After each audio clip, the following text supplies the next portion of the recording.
नमस्कार, स्वागत है आप सभी का कालचक्र में। मैं हूं विपनेश माथुर और मेरे साथ हैं प्रश्न कुंडली विशेषज्ञ पंडित सुरेश पांडे जी। पंडित जी, बहुत बहुत स्वागत है। धन्यवाद। अक्टूबर में किसका बढ़ेगा पैसा, किसका बढ़ेगा खर्च? अक्टूबर में किसको लेना पड़ेगा उधार और किसकी होगी बचत? अक्टूबर में कैसी रहेगी आपकी आमदनी? जानने के लिए देखिए कालचक्र। आज का कालचक्र बेहद ही खास है क्योंकि आज के कार्यक्रम की चर्चा का विषय सीधे आपकी जेब से जुड़ा है। हम जानते हैं जब आपकी जेब की बात होती है, आपकी इनकम की बात होती है, तो फिर आपके लिए विषय और ज्यादा महत्वपूर्ण हो जाता है। इसीलिए हम चाहेंगे कि आज का कार्यक्रम बहुत ध्यान से आप देखें और पंडित जी को ध्यान से सुने। आज कालचक्र में बात होगी अक्टूबर महीने की आपकी इनकम से जुड़ी भविष्यवाणी की। अक्टूबर में किसका बढ़ेगा बैंक बैलेंस, किसका होगा ज्यादा खर्च, अक्टूबर में कौन कर पाएगा ज्यादा सेविंग्स और किसको लेना पड़ सकता है उधार, अक्टूबर में राशि अनुसार क्या कहता है आपकी इनकम का ग्राफ, यही बताएंगे पंडित जी कालचक्र में आज आपको। तो ध्यान से देखिए आज का कालचक्र। साथ ही हमेशा कहते हैं हम, आपके मन में कोई भी सवाल आता है तो आप हमें फोन कर सकते हैं। हमारा नंबर नोट कर लीजिए, नंबर है 012066522411। तो आज की चर्चा हमारी राशि अनुसार है। अपनी चर्चा की शुरुआत करते हुए सबसे पहले हम बात करेंगे मेष राशि की। क्या अक्टूबर के महीने में मेष राशि वालों का बैंक बैलेंस बढ़ेगा? क्या इनका बजट संभलेगा या फिर इनकी सेविंग्स में कुछ कमी आएगी? क्या कहता है अक्टूबर में आपकी इनकम का ग्राफ, आइए जानते हैं।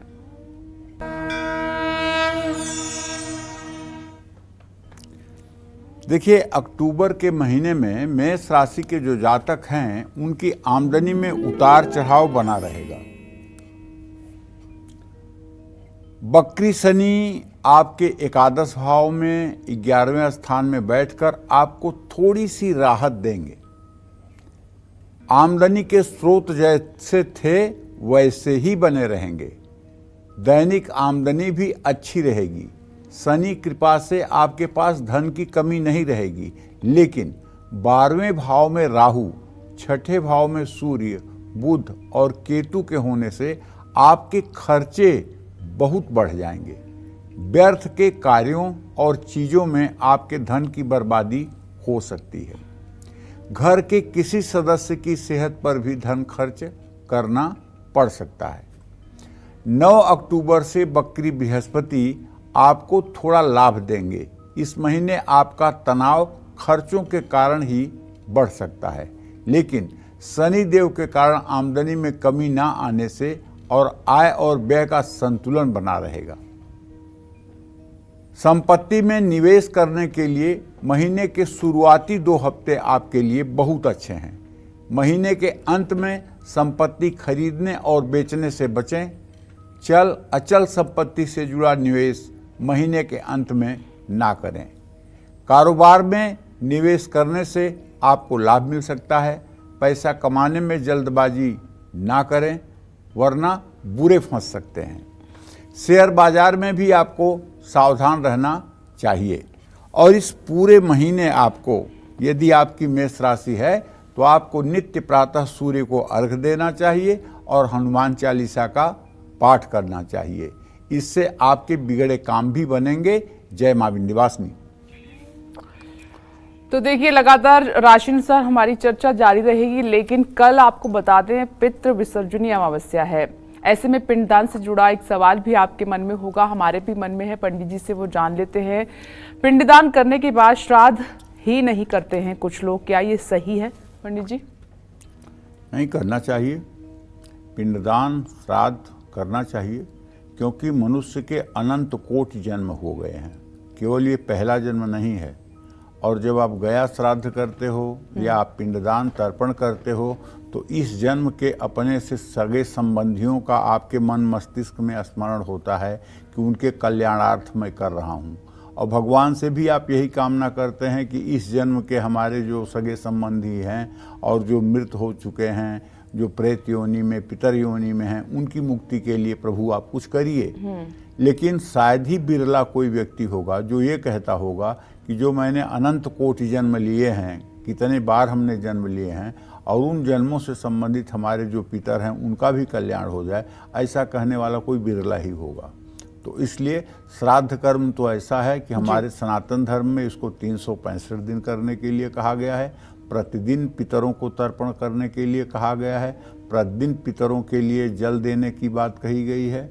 तो इसका तो मतलब कि निश्चित है कि श्राद्ध के महीने में कम से कम ये महालया जो 15 दिन का चल रहा है, इसमें तो पितरों के लिए पूर्ण रूपेण तर्पण और पिंडदान ये सब क्रियाएं करनी ही चाहिए। वृषभ राशि की हम बात करेंगे कि अक्टूबर का महीना आपके लिए इनकम के लिहाज से कैसा रहेगा, लेकिन उससे पहले कालचक्र दर्शक हमारे साथ मौजूद हैं, उनसे बात कर लेते हैं। उषा जी, स्वागत है आपका कालचक्र में। अपना सवाल कीजिए पंडित जी से। प्रणाम पंडित जी। हाँ, सदा सुखी रहे। उषा अग्रवाल की डॉटर बोली ख्याति अग्रवाल। पंडित जी, मैं वडोदरा गुजरात पर रहती हूँ। मेरा जन्म 2001 में 11 जून बनारस में हुआ है और 7:26 में। पंडित जी, मेरे कुछ सवाल है कि मैं मतलब उषा जी, पहले आप एक लंबी सांस लीजिए और उसके बाद अपना सवाल अच्छे से कीजिए। हाँ, सॉरी। हाँ, मेरा ये प्रश्न है कि मैं विदेश योग है मेरा, और मैंने ग्रेजुएशन फैशन डिजाइनिंग से किया और मैं विदेश लोन लेके जाना चाहती हूँ जर्मनी। तो क्या मैं विदेश जा पाऊंगी, और वहाँ पे कौन सा ग्रेजुएशन में मास्टर्स में कर सकती हूँ, MBA कर सकती हूँ या MHRM कर सकती हूँ, किसमें मेरा अच्छा रहेगा? देखिए उषा जी, आपका प्रश्न जो हुआ है स्थिर लग्न में हुआ है, लेकिन आपका प्रश्न लग्नेश चर राशि में है। विदेश जाने की आपकी मनोकामना पूरी होगी, इसमें कोई दो राय नहीं है। जहाँ तक आपने सब्जेक्ट के बारे में पूछा है, तो मैं बताऊं, जब ज्योतिष शास्त्र की रचना ऋषियों महर्षियों ने की थी तो उस समय MBA और MTech और BTech किताबों में नहीं लिखा हुआ है। उसको कहना अपने मन से बात गढ़ना है, और मैं अपने मन से बात नहीं गढ़ना चाहता हूँ। मैं साफ साफ आपसे कहना चाहता हूँ, जिस विषय को आप अच्छी तरह से कर सकें, जिसमें आपका इंटरेस्ट हो, जिस विषय में आपकी रुचि हो, उसे आप करिएगा। हाँ, रही बात विदेश जाने की, तो अगर इस दिशा में आप प्रयास करेंगी तो निश्चित रूप से आपको सफलता मिलेगी और विदेश जाने का आपका योग बनेगा। जय मां विंध्यवासिनी। चलिए अब बात कर लेते हैं वृषभ राशि की। कैसी रहेगी अक्टूबर में इनकी फाइनेंशियल कंडीशन, क्या कहती है अक्टूबर महीने की भविष्यवाणी, इनकम भविष्यवाणी आपकी, आइए जान लेते हैं। वृषभ राशि के जातकों को बताना चाहूंगा कि अक्टूबर महीने की शुरुआत होते ही आपको धन लाभ होगा। महीने की शुरुआत में सूर्य, बुध, केतु ये आपके पंचम भाव में रहेंगे और 11वें भाव में पूरे महीने राहु की स्थिति है। ये सभी ग्रह मिलकर आपकी आमदनी बढ़ाएंगे और लाभ भी दिलाएंगे। मंगल के कारण आपके कारोबार में बहुत लाभ होने से बैंक बैलेंस बढ़ेगा। पहले भाव में बृहस्पति के होने से आप आर्थिक मामलों में सही डिसीजन लेंगे। 10वें भाव में वक्री शनि आपके खर्चों में कमी लाएंगे। शेयर बाजार में निवेश से भी आपको लाभ मिल सकता है। कुल मिलाकर महीने की शुरुआत और मध्य बहुत अच्छा रहने वाला है। 10 अक्टूबर से बुध छठे भाव में जाएंगे। सूर्य भी 17 अक्टूबर से छठे भाव में गोचर करेंगे। मंगल 20 अक्टूबर से आपके तीसरे भाव में आ जाएंगे। इन तीनों ग्रहों के परिवर्तन के कारण महीने के आखिरी 2 हफ्तों में आपके खर्चे बढ़ेंगे और आमदनी में थोड़ी सी कमी आ सकती है। जो व्यक्ति सही मनी मैनेजमेंट करेगा उसको ही लाभ मिलेगा। कुल मिलाकर समझदारी दिखाएं, पैसों की कमी इस महीने नहीं है। महीने के मध्य में निवेश करने की सोच रहे हैं तो सावधानी पूर्वक निवेश करें। पैसों के मामले में आपको धोखा मिल सकता है। आपको चाहिए कि पूरे अक्टूबर महीने में आप भगवती दुर्गा की आराधना करें और हो सके तो नित्य दुर्गा चालीसा का पाठ करें। जय मां विंध्यवासिनी। चलिए अब बात कर लेते हैं मिथुन राशि वालों की। कैसी रहेगी अक्टूबर में मिथुन राशि वालों की फाइनेंशियल कंडीशन? कब इन्हें पैसों का नुकसान उठाना पड़ सकता है, कब इनको पैसों के मामले में ध्यान देना है और कब इनको पैसों से जुड़ी खुशखबरी मिल सकती है? क्या कहता है अक्टूबर महीने का इनकम ग्राफ आपका, जानते हैं।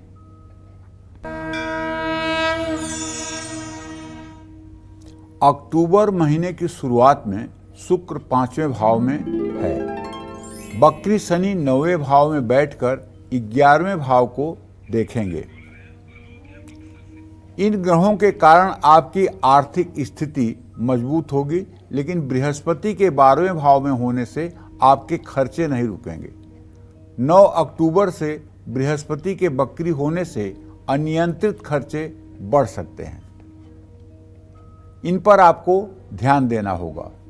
13 अक्टूबर को शुक्र 6ठे भाव में जाकर खर्चों को और बढ़ाएंगे, लेकिन बुध और सूर्य 5म भाव में जाकर आपकी आमदनी को बढ़ाएंगे। 20 अक्टूबर को मंगल दूसरे भाव में जाने से आपकी बचत होनी शुरू होगी। पैसों का सही मैनेजमेंट करें, पैसों की बर्बादी से बचें, तभी आर्थिक चुनौतियां कम होंगी। विदेश से जुड़ा काम है तो लाभ ज्यादा होने के आसार हैं। निवेश सोच समझकर करें, वरना आर्थिक नुकसान संभव है।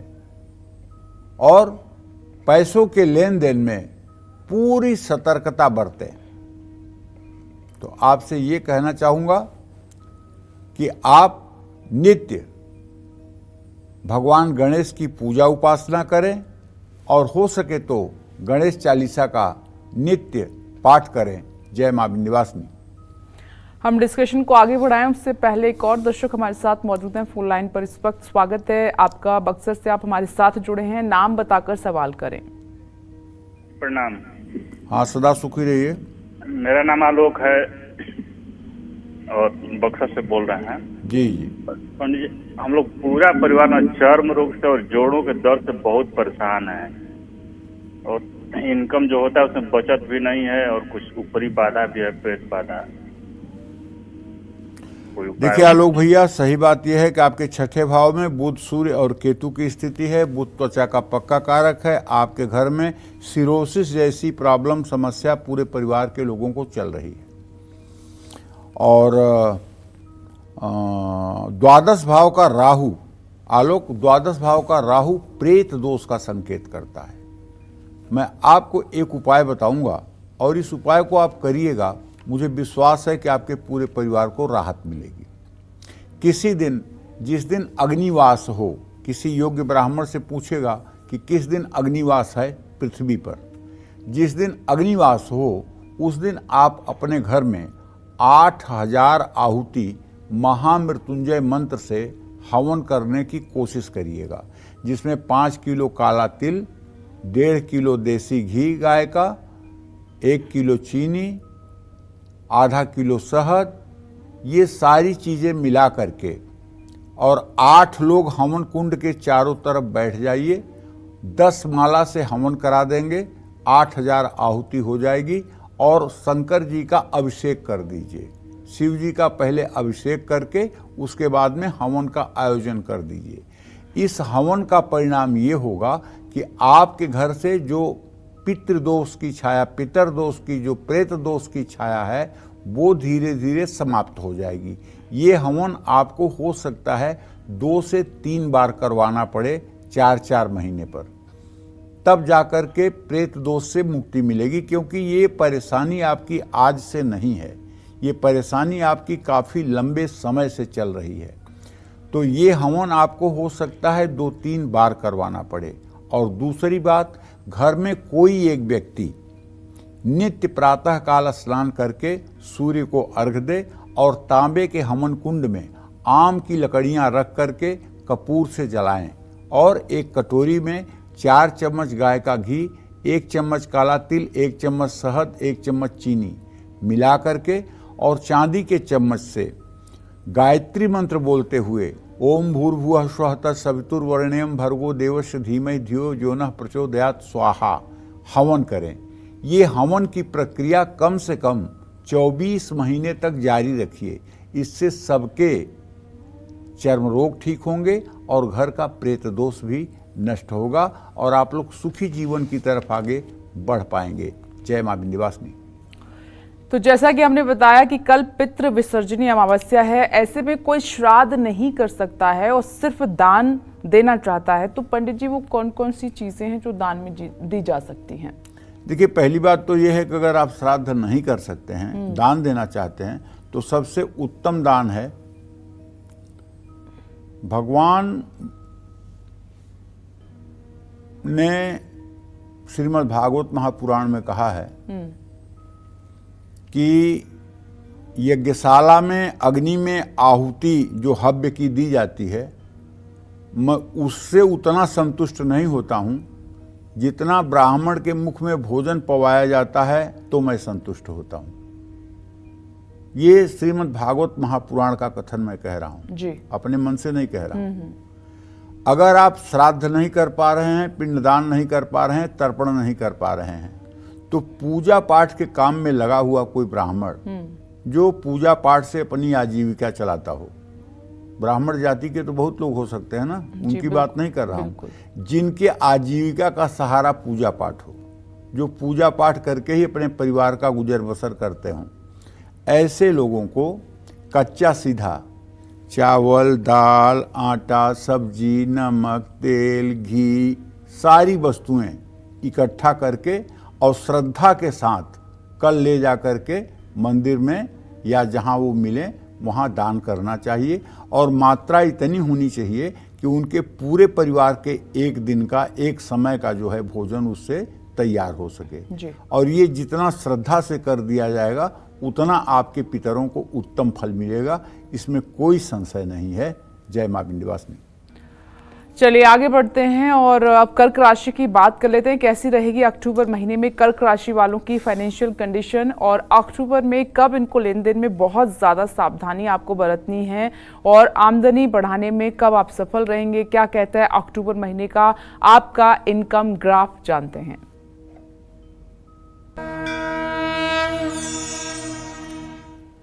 अक्टूबर का महीना कर्क राशि के जातकों के आमदनी के लिए मिला जुला रहने वाला है, लेकिन बकरी शनि के 8वें भाव में होने से खर्चे कम नहीं होंगे। बृहस्पति के कारण आपकी आमदनी होती रहेगी। इस ग्रह के कारण आपको पैसों की कमी का सामना नहीं करना पड़ेगा, लेकिन मंगल आपकी आर्थिक स्थिति को खर्चे बढ़ाकर नुकसान पहुंचा सकते हैं। 10 अक्टूबर से बुध और 17 अक्टूबर से सूर्य के चौथे भाव में आने से, 13 अक्टूबर से शुक्र के 5वें भाव में जाने से आमदनी बढ़ने का योग बन रहा है। महीने के आखिरी 2 हफ्तों में आपके खर्चों में कमी आएगी और महीने के अंत में आपकी आर्थिक स्थिति बेहतर रहेगी। निवेश करने में जल्दबाजी ना करें। पैसे उधार दिए हुए हैं तो वापस मिलना मुश्किल हो सकता है। यदि आपकी राशि कर्क राशि है, जन्म की भी राशि आपकी कर्क राशि है और प्रचलित नाम से भी अगर आपकी राशि कर्क राशि है, तो मेरा आग्रह है इस पूरे महीने आपको किसी शिवालय में रोज जाना चाहिए, शिवलिंग पर जल, दूध, बेलपत्र चढ़ाना चाहिए, हो सके तो एक घी का दिया जलाना चाहिए और उत्तर दिशा में मुंह करके शिवालय में बैठ करके कम से कम 2 मिनट ओम नमः शिवाय का जप भी करना चाहिए। अगर आप ये उपाय करें तो निस्संदेह आपकी मनोकामना पूरी होगी और भगवान शिव की कृपा से आपकी आमदनी भी संयत हो जाएगी। जय मां विंध्यवासिनी। और एक और कॉलर इस वक्त हमारे साथ संगरूर से परवीन जी जुड़ गई हैं। स्वागत है आपका कालचक्र में, पूछिए अपना सवाल पंडित जी से। हेलो। हाँ बोलिए। हाँ नमस्कार पंडित जी। सदा सुखी रहिए। पंडित जी मैं परवीन बोल रही हूँ। मैंने अपने पति के बारे में पहले भी फोन किया था, तो आपने जो उपाय बताए थे वो कर दिए 7 शनिवार। तो थोड़ा सा उनको काम की थोड़ी प्रॉब्लम आ रही है। 2 फैक्ट्री भी वो काम से छूट गए, एक ही फैक्ट्री रह गई काम के लिए। तो उनका काम कब तक बन जाएगा? और मैं पंडित जी रिश्ते वगैरह कराती हूँ, तो इसमें मेरे को फायदा है या नुकसान ही हो रहा है मेरे को? क्या करते हैं आप? मैं रिश्ते वगैरह कराती हूँ पंडित जी, क्या कराते हैं? मैरिज रिश्ते? ब्यूरो। हाँ जी, मैरिज ब्यूरो तो चलाती मैं- हैं आप? हाँ जी, हाँ जी, हाँ जी मैम। तो मैं चाहती थी ये मेरा काम कैसे चलेगा। और एक मेरा भाई राहुल है, वो थोड़ी गलत संगत में पड़ा हुआ है, वो कर्जे में भी थोड़ा ज्यादा है, तो उसका बताइए वो कब तक मुक्त हो जाएगा? देखिए, पहला प्रश्न आपका अपने पति के लिए है। तो प्रवीण जी, आपके पति भाव का स्वामी बृहस्पति है, उससे आजीविका भाव का स्वामी बृहस्पति। अभी आपके पतिदेव की आर्थिक स्थिति में सुधार आने में अप्रैल 2025 तक का समय लगेगा। अभी इनका कोई भी डिसीजन सही नहीं हो पा रहा है और कहीं भी इनका काम नहीं बन रहा है। अगर आप चाहती हो कि जल्दी इनका काम बने तो आपको हर बृहस्पतिवार को आधा पाव चने की दाल भिगो करके गुड़ के साथ किसी गाय को खिलाना चाहिए। ये उपाय कम से कम 16 बृहस्पतिवार करना चाहिए, इससे आपके पति को आजीविका मिलेगी। दूसरा प्रश्न आपने जो अपने काम के लिए किया है, तो प्रवीण जी ऐसा है कि आपके 10वें भाव का स्वामी शुक्र है, सूर्य से द्वितीय द्वादश है। कहने के लिए तो आप मैरिज का काम कर रही हैं, लेकिन काम में आपको सफलता नहीं मिल पा रही है।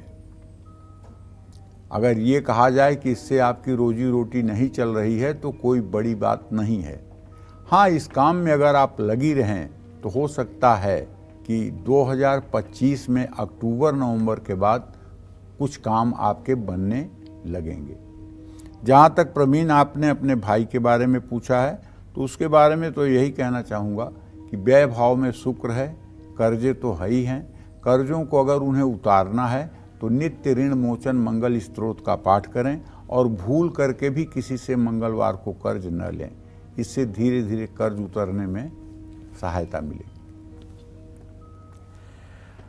और इस वक्त एक और कालचक्र दर्शक हमारे साथ मौजूद हैं।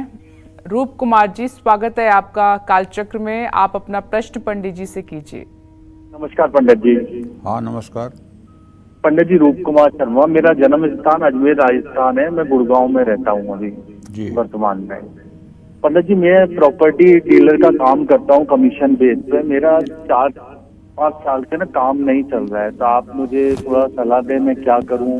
यही फील्ड में रहूँ या चेंज करूँ इस फील्ड को? देखिए, फील्ड आपकी ठीक है, फील्ड में आपके कोई खराबी नहीं है, लेकिन जो आपकी डील नहीं हो पा रही है उसके पीछे मैं जो कारण समझ पा रहा हूँ वो ये है कि अभी किस्मत साथ नहीं दे रही है। आपके भाग्य भाव का स्वामी बुध व्यय भाव में केतु के साथ बैठा हुआ है। अगर आप रोज़ सुबह उठ करके नहा करके सूर्य को जल दीजिए और गणेश चालीसा का 5 बार पाठ करना शुरू करिए और अपने माथे पर चंदन लगा करके और तब आप अपने ऑफिस में जाइए, तो निश्चित रूप से धीरे धीरे आपका काम बनना शुरू हो जाएगा। जय मां विंध्यवासिनी। आज पंडित सुरेश पांडे जी राशि अनुसार आप सभी को अक्टूबर महीने का आपकी इनकम का ग्राफ बता रहे हैं। अपनी चर्चा को आगे बढ़ाते हुए बात कर लेते हैं सिंह राशि वालों की। सिंह राशि वालों की अक्टूबर महीने में आर्थिक स्थिति कैसी रहेगी? कब इनकी इनकम बढ़ेगी या घटेगी? कब निवेश और खर्च संभलकर करना है? क्या कहती है अक्टूबर महीने की आपकी इनकम भविष्यवाणी? आइए जानते हैं।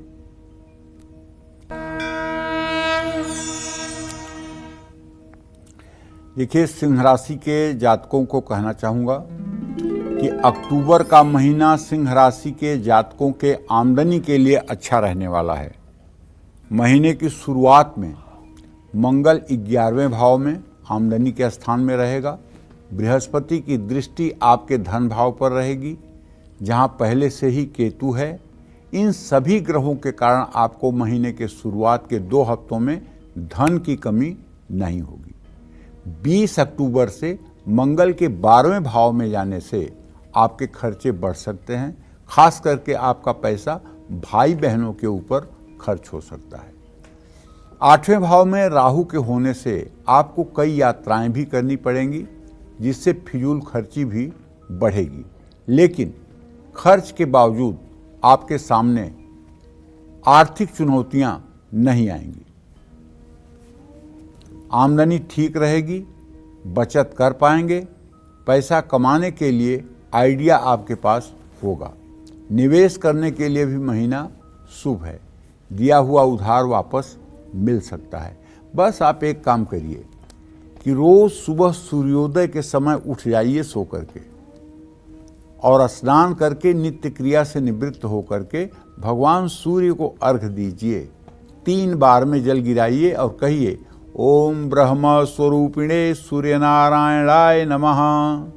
ओम ब्रह्म स्वरूपिणे सूर्यनारायणाय नमः। इस तरह से 3 बार कहते हुए 3 बार में जल गिराएं और उसके बाद अपने पूजा स्थान में बैठ करके हो सके तो नाड़ी शोधन प्राणायाम आप प्राणायाम करें। प्राणायाम करने के बाद थोड़ा सा गायत्री मंत्र का जप कर लें और उसके बाद तब आप कपड़ा पहन करके जहाँ के लिए प्रस्थान करना चाहते हैं वहाँ जाएं।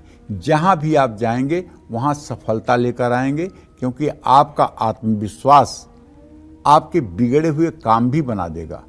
आत्मविश्वास अगर चाहिए तो सूर्य की आराधना करना पड़ेगा, और सूर्य की आराधना करने से ही आत्मविश्वास की वृद्धि होती है। जय मां विंध्यवासिनी। कन्या राशि की हम बात करेंगे आगे बढ़ते हुए, लेकिन इस बीच एक दर्शक हमारे साथ मौजूद हैं, उनसे हम बात कर लेते हैं। स्वागत है आपका कालचक्र में। अपना नाम बताकर पंडित जी से सवाल करें। हेलो। हाँ बोलिए। हाँ, मैं नीता बोल रही हूँ पंडित जी, जयपुर से। कोटि कोटि वंदन। सदा सुखी रहिए। हेलो। हाँ बोलिए निशा जी। हाँ जी, कोटि कोटि वंदन आपके चरणों में पंडित जी। सदा सुखी रहिए। पंडित जी, मेरे 3 प्रश्न है, प्लीज आराम से आप जवाब दीजिए। मैं बहुत परेशान हूँ। मेरा लड़का है 21 मार्च 1972 शाम को 7:20 नागौर राजस्थान उसका जन्म है। पंडित जी, कोई हमारे घर में पितृदोष है, देवदोष है, या कोई हमसे अपराध हुआ है, उसके जीवन में कुछ भी अच्छा नहीं है। दूसरा प्रश्न है पंडित जी, इस साल 3 महीने पहले मेरे जेठ गुजरे थे, तो कल मैं पंडितों को कुछ दे सकती हूँ क्या सास ससुर के नाम से? और तीसरा प्रश्न है पंडित जी, मेरे पति आर्य समाजी है, तो मैं अपने लिए क्या जीते जी अच्छा कर जाऊं, कहीं पुष्कर में, या आप जो भी तीर्थ स्थान बताएं, ब्राह्मणों को क्या दूं, पूरा मुझे डिटेल बताइए पंडित जी। आपका बहुत बहुत धन्यवाद। देखिए, पहले प्रश्न का उत्तर तो ये है निशा जी कि आपके पुत्र भाव का स्वामी बृहस्पति बना और वहाँ राहु की स्थिति है, और इनके 7म भाव का स्वामी बुध बना। बुध और बृहस्पति की 5म 9वीं स्थिति है। सही बात यह है कि आपके पुत्र जी अभी लड़खड़ा रहे हैं। इनका जीवन स्मूथ नहीं चल पा रहा है। न इनका पारिवारिक जीवन अच्छा है और न इनका आर्थिक जीवन अच्छा है। और इनका जीवन अच्छा हो, इसके लिए सिर्फ और सिर्फ एक रास्ता है। वो रास्ता है भगवान श्री हरि विष्णु का। अगर ये विष्णु सहस्त्र नाम का रोज सुबह स्नान करके पाठ करना शुरू कर दें सुबह शाम, तो मैं दावे के साथ कह सकता हूँ 6 महीने के अंदर इनकी जिंदगी पटरी पर आ जाएगी। इनके जीवन की सारी उलझनें समाप्त हो जाएंगी, क्योंकि इनका प्रारब्ध बहुत दूषित है। इनके पूर्व जन्म का प्रारब्ध बहुत दूषित है, जिसके कारण इन्हें काफ़ी परेशानियां मिल रही हैं और जीवन एकदम नारकीय बन गया है।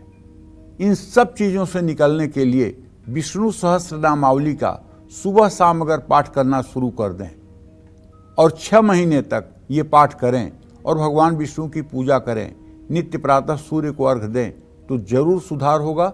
इसमें कोई 2 राय नहीं है।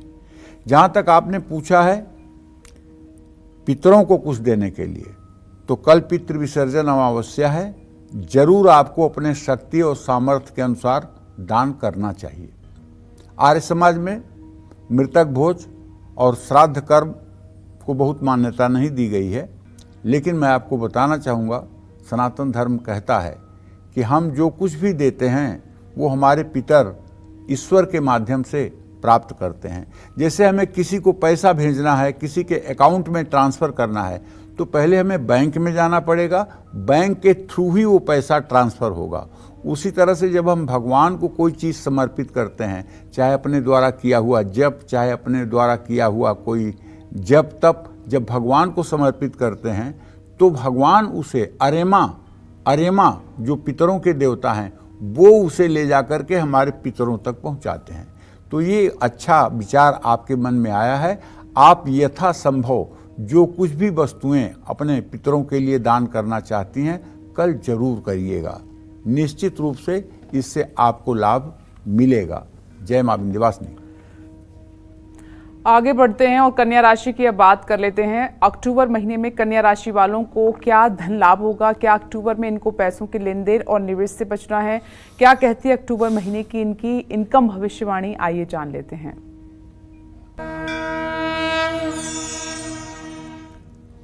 देखिए, मैं कहना चाहूँगा कन्या राशि के सभी जातकों से कि भाई, ग्रहाराज्यम प्रयक्षंतिम ग्रहाराज्यम हरंत च ग्रहव्याप्तम मिदम सर्वत्रैलोक्य सचराचरम। ग्रहाधीन ये दुनिया है भैया, और जो ग्रहों की स्थिति है उसमें आपके राशि में राशि स्वामी बुध तो स्थित है, लेकिन बुध की स्थिति अस्त की है और वो सूर्य और केतु के साथ है। अब धन भाव में आपके स्वगृही शुक्र है, तो ये तो निश्चित है कि आमदनी के लिए ये महीना आपके लिए बहुत अच्छा रहने वाला है। आमदनी की दृष्टि से देखा जाए तो ये महीना आपके लिए बहुत अच्छा है, लेकिन वक्री शनि छठे भाव में बैठकर आपके 12वें भाव को देख रहा है, तो शनि के कारण आपको कुछ समय के लिए आर्थिक चुनौतियों का भी सामना करना पड़ सकता है। कोई न कोई खर्च आपके सामने आता रहेगा। खास करके होता क्या है इसमें, जैसे वॉशिंग मशीन का जल जाना और इलेक्ट्रॉनिक के किसी उपकरण का खराब हो जाना, अनायास खराब हो जाना, उसमें पैसे का ज़्यादा निवेश हो जाना, ये सब दिक्कतें आती हैं। और परिवार की किसी के सेहत पर भी पैसा खर्च हो सकता है। तो महीने की शुरुआत में मंगल 10वें भाव में रहेंगे, लेकिन 20 अक्टूबर से स्थान बदल कर बचत को बढ़ाएंगे, आमदनी में बढ़त लाएंगे। महीने की शुरुआत में शुक्र के दूसरे भाव में होने से भी आपका बैंक बैलेंस बढ़ सकता है। महीने के मध्य तक आपकी आर्थिक स्थिति अच्छी हो जाएगी। महीने के आखिरी 2 हफ्तों में सूर्य और बुध आपके दूसरे भाव में रहेंगे। इन ग्रहों से भी पैसों के मामले में आपको लाभ मिलेगा। बृहस्पति के 9वें भाव में होने से आपको पैसों को लेकर सही डिसीजन लेने होंगे। काम में बहुत मन लगेगा, जिसके कारण लाभ भी मिलता रहेगा। प्रॉपर्टी खरीदना चाहते हैं तो महीने का मध्य अच्छा है, लेकिन 20 अक्टूबर के बाद किसी को भी पैसा उधार नहीं देना चाहिए। और एक बात अच्छी तरह से जान लीजिए कि यदि आप राम रक्षा स्तोत्र का रोज पाठ करते रहेंगे, राम दरबार की पूजा करते रहेंगे, तो ग्रह स्थिति कुछ भी हो, लेकिन आपका बजट नहीं खराब होगा। जय मां विंध्यवासिनी। तो जैसा कि आप जानते हैं, हमने बताया कि कल पितृ विसर्जनी अमावस्या है। ऐसे में पंच बलि देने के बाद अगर कहीं भी गाय ना हो तो गाय का हिस्सा कहाँ रख सकते हैं? पंडित जी बता रहे हैं। पंडित जी बताइए। देखो, सही बात तो ये है कि ये भारत है और भारत में गाय को माता माना जाता है। और गाय न हो ये तो असंभव है। गाय इलाकों में नहीं मिलती है जल्दी से, खोजना पड़ेगा बेटा। जब मतलब आप खोजोगे तो पाओगे, नहीं खोजोगे तो नहीं पाओगे। आप जिस चीज़ की खोज करोगे वही आपको मिल जाएगा। हाँ, अगर आप इतना आराम तलब हैं कि आप अपने दरवाजे पर गाय चाहते हैं तो मुश्किल है, लेकिन यदि आपका अपने पितरों के प्रति समर्पण है तो किसी गौशाला में 2-4 किलोमीटर की दूरी पर है, वहाँ जाना चाहिए आपको। और गाय को तो जरूर कुछ न कुछ अन्न पवाना चाहिए।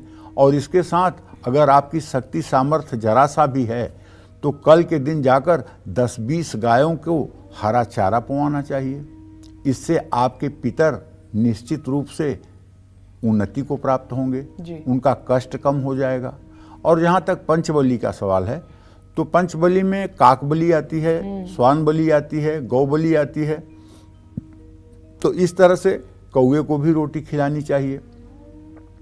अब कहने वाले ये भी कहेंगे कौवा दिखाई ही नहीं दे रहे हैं। मैं उनसे पूछता हूँ कि आप अपने छत पर रोटी या पनीर का टुकड़ा रख करके देखिए और एक मिट्टी के बर्तन में पानी रख करके देखिए और छत पर रख करके हट जाइए। अगर 1 घंटे के अंदर वहाँ कौवे न मडराने लगें तो आप बताइए भाई, कोई कब आएगा? जब वहाँ कोई चीज होगी तब ना आएगा। जी बिल्कुल। हाँ, ये सच है कि कुछ कौवे कम हो गए हैं, लेकिन सच बात यह है कि कौवे अभी भी हैं देश में। हाँ बिल्कुल। और कौवों को हमारे पितर के संतुष्टि का एक माध्यम शास्त्रों में माना गया है। और पीपल के नीचे चले जाइए तो वहाँ देखिए आपको चींटियाँ दिखाई देंगी। वहाँ आपको चीनी की पंजीरी बना करके और उसे डाल देना चाहिए, चीनी का बूरा डाल देना चाहिए। चींटियों के लिए भी कर देना चाहिए, गाय के लिए भी कर देना चाहिए, ब्राह्मण के लिए भी करना चाहिए। ब्राह्मण को भी भोजन वोजन कराने की व्यवस्था करनी चाहिए। तो इस तरह से ये सब कर्म अगर कल पितृ विसर्जनी के दिन किए जाएंगे, जितने उत्साह के साथ आप अपने पितरों के लिए करेंगे, जितने मन से आप देखो, ऐसा है विपिनेश, इसका नाम श्राद्ध इसलिए है कि ये श्रद्धा से किया जाने वाला काम है। श्रद्धा से जो किया जाए वो श्राद्ध है। और अगर श्रद्धा नहीं है, पंडित जी, आप कहते हैं कि कोई भी आप पूजा कर रहे हैं या कोई हवन कर रहे हैं या कोई अन्य जो भगवान से रिलेटेड कार्यक्रम है वो पूरी श्रद्धा भाव से ही होता है, वरना उसका कोई मतलब नहीं है। अगर आप नहीं करते हैं अगर आप मजबूरी में कर रहे हैं, मजबूरी में कर मत कीजिए। और एक बात बताऊं आपको, आप मंदिर में गए हैं ये महत्व तो नहीं रखता। आप मंदिर में गए हैं और चिंतन आपका लगा है, अरे वाह कितनी अच्छी फर्श है मंदिर की, अगर मैं घर बनवाऊंगा तो ऐसी फर्श बनवाऊंगा। वाह मंदिर में कितना महंगा ये झूमर लगा हुआ है, लाखों रुपए का होगा, किसी भगत ने दिया होगा। अगर ये सब विचार करने गए हो मंदिर में, भगवान का दर्शन करने गए हो कि ये सब विचार करने गए हो, तो इस दर्शन का क्या मतलब है? दर्शन करने गए हो तो आप अपने उन्हीं को निहारिए। और दान का फोटो सेशन करा के मीडिया पे, सोशल मीडिया पे डालना, बखान करना कि आज हमने भंडारा कराया, आज इतने का दान दिया, इन सब उसका का तुरंत फल मिल जाता है। उसका तुरंत फल मिल जाता है। जैसे आपने कहीं लंगर लगाया और आपने लिखवा के रख दिया कि मतलब कि यहाँ इतने बजे से इतने बजे तक लंगर होगा, सौजन्य से अमुक अमुक अमुक, तो उसको पढ़ लिया 1000 लोगों ने और लंगर छका जो है 200 लोगों ने, तो 800 लोगों का कर्ज भी आपके ऊपर बकाया हो गया। अविनाशी बैंक में कुछ नहीं जमा हुआ, आप बेकार खाली हाथ। देखिए, दान करना कठिन, दान छिपाना कठिन, दान पचाना कठिन। दान या परोपकार या नेकी के जितने भी कार्य किए जाए, इन्हें छिपाया जाता है, इन्हें पचाया जाता है, इन्हें प्रचार नहीं किया जाता है। आप ही तो कहते हैं कि दान वही अच्छा है जो दूसरे हाथ को पता ना चले। हाँ, बाएं हाथ से अगर दान आप दाहिने हाथ से दे रहे हैं तो बाएं हाथ को पता नहीं चलना चाहिए। लेकिन कुछ लोग इसको दूसरी तरह से समझते हैं। दूसरी तरह से मतलब जैसे अपने पत्नी को नहीं बताएंगे, बेटे को नहीं बताएंगे, चोरी से दान करके आएंगे। ठीक है, तो ये चोरी का दान है। लेकिन जिसको दान देंगे उसको पता है कि मुझे किसने दान दिया है। और गुप्त दान उसको कहते हैं कि जरूरतमंद के पास तक आपका सहयोग पहुंच जाए और जरूरतमंद व्यक्ति को जिंदगी में पता न लग पाए कि किसने मेरा सहयोग किया। इसको कहते हैं गुप्त दान। किसी मरीज की दवा के लिए आप सारी व्यवस्था कर दें जी, और मरीज को ठीक होने के बाद भी, पता लगाने के बाद भी पता न लगे कि मुझे किसने ठीक कराया, किसने पैसा दिया, ये है गुप्त दान। पत्नी से चोरी करके, बच्चों से चोरी करके और दान देकर आ रहे हैं, ये चोरी का दान है। ठीक है, ये भी दान बुरा नहीं है, लेकिन गुप्त दान जो है वो बहुत श्रेष्ठ है। गुप्त दान करने से बहुत पुण्य की प्राप्ति होती है, इसमें कोई पंडित जी, लंगर की बात की, एक छोटा सा सवाल मैं पूछना चाह रही थी आपसे। जैसे लंगर होता है, भंडारा होता है कई जगह पर, तो कहते हैं कि जो लोग खाना खाने में सक्षम हैं उनको उस लाइन में नहीं लगना चाहिए। बिल्कुल नहीं लगना चाहिए। कई लोग उसको प्रसाद के तौर पर देखते हैं। नहीं, ऐसा नहीं है। आप एक बात अच्छी तरह से जान लीजिए, लंगर जब कोई भी आदमी लगाता है तो वो किसी न किसी उद्देश्य और किसी न किसी अपने मान्यता के तहत लगाता है कि मेरा अमुक कार्य ये हो जाए, मेरा अमुक ये कष्ट कट जाए, मेरा अमुक ये परेशानी दूर हो जाए, इसलिए लंगर लगाता है।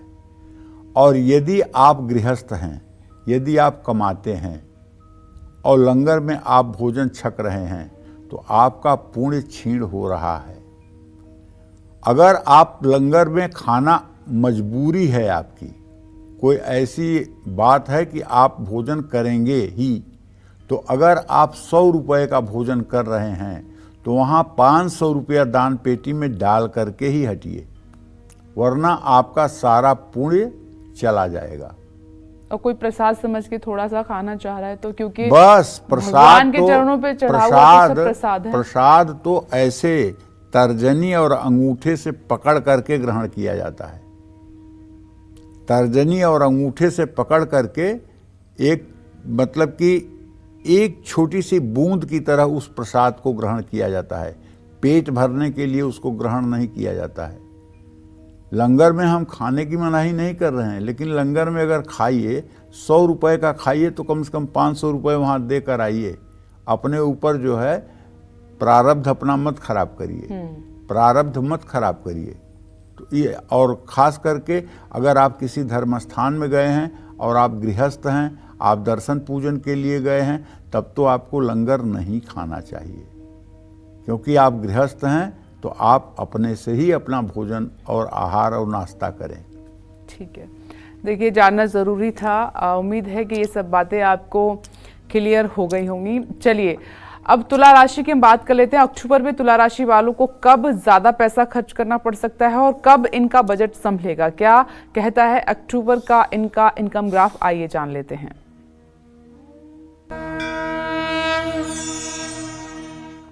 अक्टूबर के महीने में तुला राशि के जातकों को कई आर्थिक चुनौतियों का सामना करना पड़ सकता है।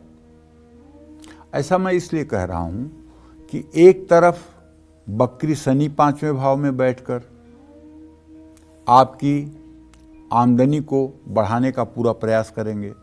शनि के कारण आपकी आर्थिक स्थिति थोड़ी सी मजबूत होगी, लेकिन राहु 6ठे भाव में और बृहस्पति 8वें भाव में होने के कारण आपके खर्चे बहुत बढ़ सकते हैं, जो आपकी परेशानी बढ़ाएंगे। सूर्य, केतु और बुध महीने की शुरुआत में 12वें भाव में होने के कारण आपको खर्च बढ़ाकर परेशान करेंगे। कर्ज भी चढ़ सकता है। इस समय आप पैसा कमाने और बचत करने में असहाय महसूस करेंगे।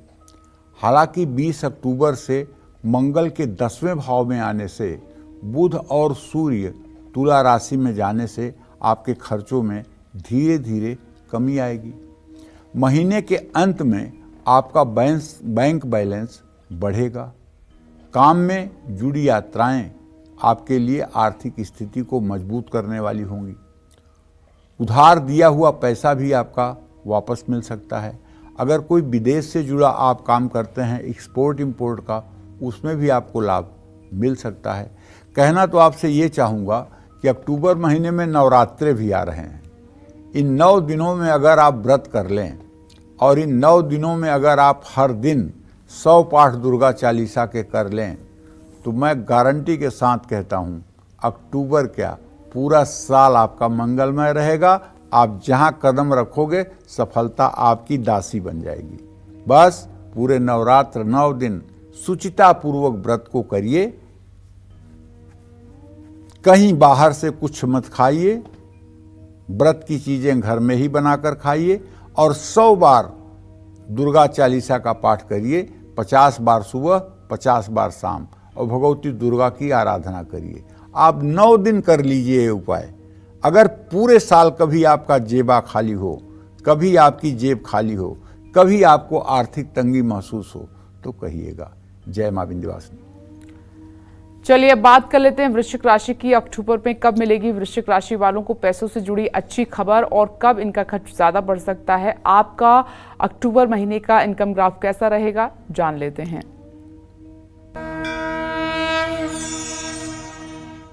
वृश्चिक राशि वालों की आर्थिक स्थिति महीने के शुरुआत में अच्छी रहेगी। 5वें भाव में सूर्य, बुध, राहु और केतु रहेंगे। बृहस्पति की दृष्टि भी आपके पहले, तीसरे और 11वें भाव पर रहेगी। इन ग्रहों के कारण आपकी आमदनी बढ़ सकती है। एक से ज़्यादा स्रोतों से आपको धन लाभ होगा। इस समय आप बचत भी कर पाएंगे और मनी मैनेजमेंट भी कर पाएंगे। लेकिन 12वें भाव में शुक्र अपनी ही राशि में बैठे होंगे। शुक्र के कारण आप यात्राओं और महंगे सामान और विलासितापूर्ण चीज़ों पर खर्च कर सकते हैं। 17 अक्टूबर तक आपके खर्चे और भी ज़्यादा बढ़ सकते हैं। ऐसे में समझदारी से काम लेना होगा। निवेश करने के लिए महीना शुभ है, लेकिन पैसों के लेन देन में सतर्क रहिएगा। और आपसे कहना चाहूँगा कि आपको नित्य मंगल का मंत्र ओम अंग अंगारकाय नमः, इस मंत्र का 10 माला जप पूरे महीने करना चाहिए। इससे न तो आपके ऊपर कर्ज का भार बढ़ेगा और न आपकी आमदनी कमजोर होगी। पक्की बात मान लीजिए। जय मां विंध्यवासिनी। धनु राशि की बात करते हुए आगे बढ़ते हैं। कैसी रहेगी अक्टूबर महीने में आपकी फाइनेंशियल कंडीशन? अक्टूबर में कब आपको लेन देन में बहुत ज़्यादा सावधानी बरतनी है? आमदनी बढ़ाने में सफल रहेंगे या नहीं? इनकम ग्राफ अक्टूबर में कैसा रहेगा, जान लेते हैं। महीने की शुरुआत में धनु राशि वालों की आर्थिक स्थिति सामान्य रहेगी। शुरुआत में खर्च नियंत्रित रहेंगे। महीने के आखिरी 2 हफ्तों में आमदनी बढ़ने के योग हैं। हालांकि शुक्र के कारण आप अपनी सेविंग्स करने के लिए तैयार रहेंगे। शुक्र आपका मन दिखावे और संपन्नता की ओर खींचेगा, जिसके कारण आप नई गाड़ी, नया गैजेट या कोई महंगा सामान खरीद सकते हैं। बृहस्पति और बकरी शनि इन खर्चों को और ज़्यादा बढ़ा सकते हैं। ऐसे में जो चीज़ें ज़रूरी ना हों उन पर खर्च ना करें। निवेश करने के लिए समय शुभ है। किसी को पैसे उधार देने से आपको बचना चाहिए। और अगर आपकी धनु राशि है तो आपको चाहिए कि पूरे महीने आप हर बृहस्पतिवार को केले के पेड़ में जल और हल्दी डालें, केले के पेड़ के नीचे एक दिया जलाएं और हो सके तो चने की भीगी हुई दाल और गुड़ बृहस्पतिवार को गाय को खिलाएं। इससे आपका कल्याण होगा। जय मां विंध्यवासिनी। चलिए अब बात कर लेते हैं मकर राशि की। अक्टूबर का महीना मकर राशि वालों के लिहाज से किस तरह से रहेगा? इनकम के लिहाज से आपके लिए क्या इनको धन लाभ होगा या फिर इनको उठाना पड़ सकता है नुकसान? आइए जान लेते हैं। अक्टूबर के महीने में मकर राशि के जातकों की आर्थिक स्थिति मिलीजुली रहेगी। मंगल के कारण खर्च कम होंगे और आमदनी बढ़ाने के कई अच्छे अवसर आपको प्राप्त होंगे। 13 अक्टूबर के बाद का समय अच्छा है। आपकी तरक्की होगी, धन लाभ होगा। बृहस्पति की कृपा से आपको पैसे के लिए परेशान नहीं होना पड़ेगा। सूर्य और बुध के कारण महीने के आखिरी 2 हफ्तों में सरकारी क्षेत्र से भी लाभ मिलेगा। जो कारोबारी हैं उनका मुनाफा बढ़ सकता है। इस महीने संतान के कारण भी धन लाभ हो सकता है। लेकिन बाहर वालों को अपने निवेश और अपनी आमदनी के बारे में आपको जानकारी नहीं देनी चाहिए। अगर आपकी मकर राशि है तो आपको चाहिए कि आप पूरे महीने शिवालय जाएं, शिवालय में जल, दूध, बेलपत्र चढ़ाएं और हो सके तो समी का पत्ता भी ले जा करके पूरे महीने शिवलिंग पर अर्पित करें। इससे आपकी अधूरी मनोकामना पूरी होगी। जय मां विंध्यवासिनी। और इनकम के लिहाज से कुंभ राशि वालों के लिए अक्टूबर का महीना कैसा रहेगा, जानते हैं।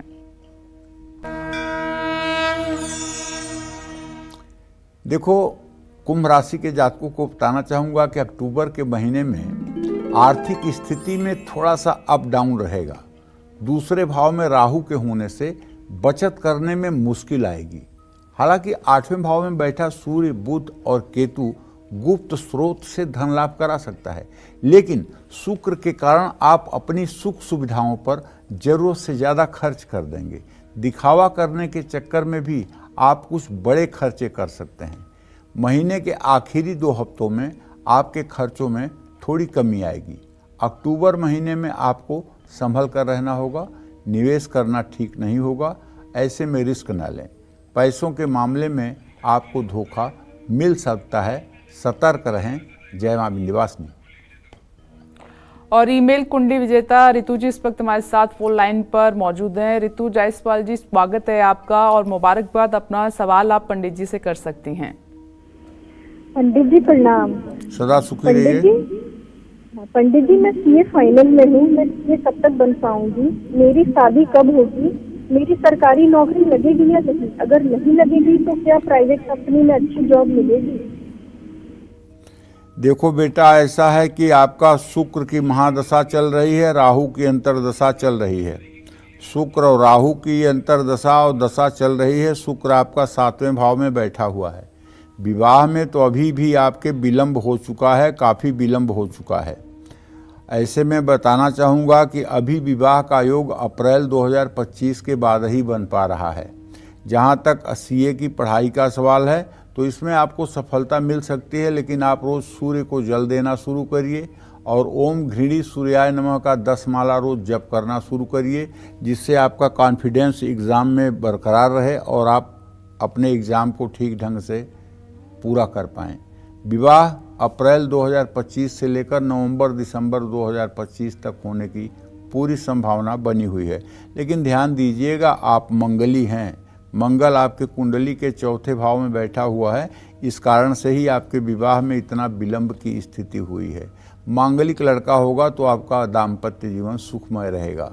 जय मां विंध्यवासिनी। चलिए अब बात कर लेते हैं मीन राशि की। मीन राशि वालों को अक्टूबर में कब निवेश से फायदा होगा, कब पैसों से जुड़ा लेन देन करने से बचना है और साथ ही कौन से उपाय इनकी आमदनी बढ़ा सकते हैं, आइए जान लेते हैं।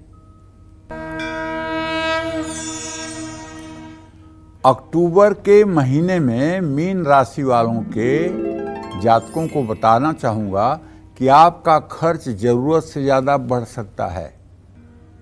वक्री शनि 12वें भाव में आपके खर्चे को बढ़ा सकते हैं।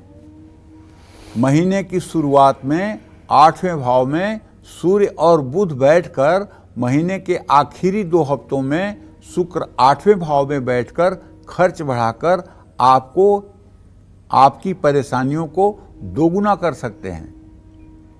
इस समय कुछ बड़ी आर्थिक चुनौतियां आपके सामने आ सकती हैं। हो सके तो आप अपने खर्चों में कटौती करें और बचत करने की आदत डालें। अक्टूबर महीने में किसी भी तरह का आर्थिक जोखिम उठाने से आपको बचना चाहिए और कहीं भी पैसा लगाना हो सोच समझ कर निवेश करें, वरना नुकसान होगा। पैसों के लेन देन में आपको बहुत सावधान रहना होगा। और सबसे बड़ी बात आपके लिए ये है कि आप पूरे महीने, अक्टूबर के पूरे महीने नियमित रूप से हो सके तो सुंदरकांड का पाठ करें, और यदि सुंदरकांड का पाठ नहीं कर सकते हैं तो ओम हंग हनुमतये नमः इस मंत्र का 1 माला जप सुबह, 1 माला जप शाम को दिया जला करके करें। इससे आपकी आर्थिक स्थिति बेहतरी की तरफ बढ़ेगी और शनि का दुष्प्रभाव कम होगा। जय मां विंध्यवासिनी। पंडित जी, आपका बहुत बहुत धन्यवाद। धन्यवाद। उम्मीद करते हैं कि आज का विषय आपको हमारा बहुत पसंद आया होगा। कल फिर एक नए विषय और आपकी परेशानियों को दूर करने के लिए ढेरों उपाय लेकर आएंगे हम पंडित सुरेश पांडे जी के साथ। तब तक के लिए कालचक्र की टीम को दीजिए इजाजत। नमस्कार।